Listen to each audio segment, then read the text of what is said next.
नमस्कार.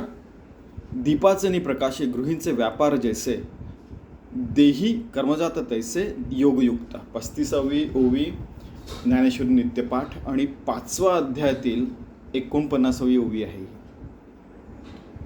आता आत्मज्ञानी पुरुषाचं त्या आत्मज्ञानाच्या प्रकाशात आपल्या गृहीचं म्हणजे आपला जीव कशात या देहामध्ये राहतोय तर त्याच्या प्रकाशामध्ये सगळंच्या सगळे कर्म योगयुक्त होऊन होतात.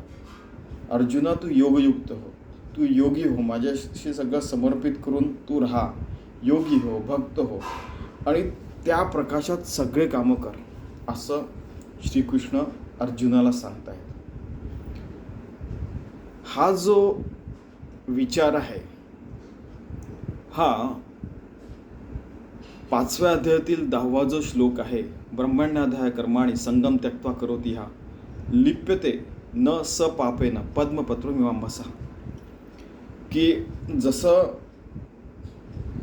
योगयुक्त होऊन कामं करतो ती व्यक्ती, आपण सुद्धा केलंय, तर त्या कर्माचं फळ त्याला लिंपत नाही.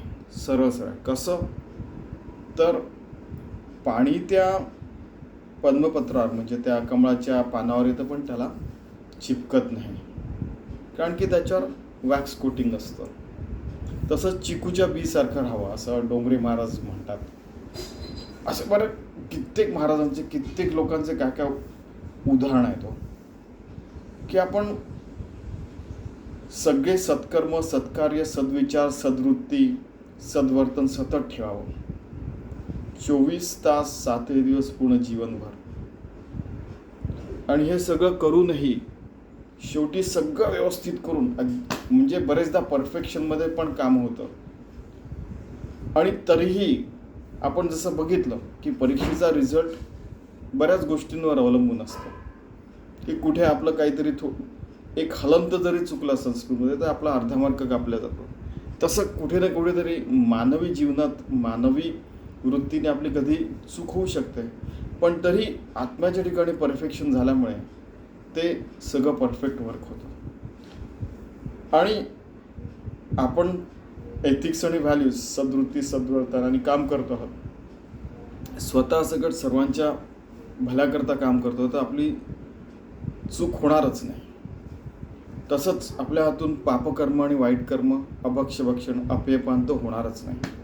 आपण वाईट गोष्टी पण बोलणार नाही, ऐकणार पण नाही, बघणार पण नाही, हे एक्सपेक्टेड आहे. त्यानंतर ह्या सगळ्या गोष्टी घडतात. तर असं आपण सद्वर्तन सद्वृत्ती सदाचार त्या आत्म्याच्या प्रकाशात आपण सतत करायला पाहिजे, असं ज्ञानेश्वर महाराज म्हणतात. योगयुक्त होऊन भक्त हो. ठीक आहे, तर तसं आपण 24 तास आणि हे पूर्ण जीवनभर असं सर्वोच्च प्रकारचं जीवन जगायचा प्रयत्न करूया. धन्यवाद.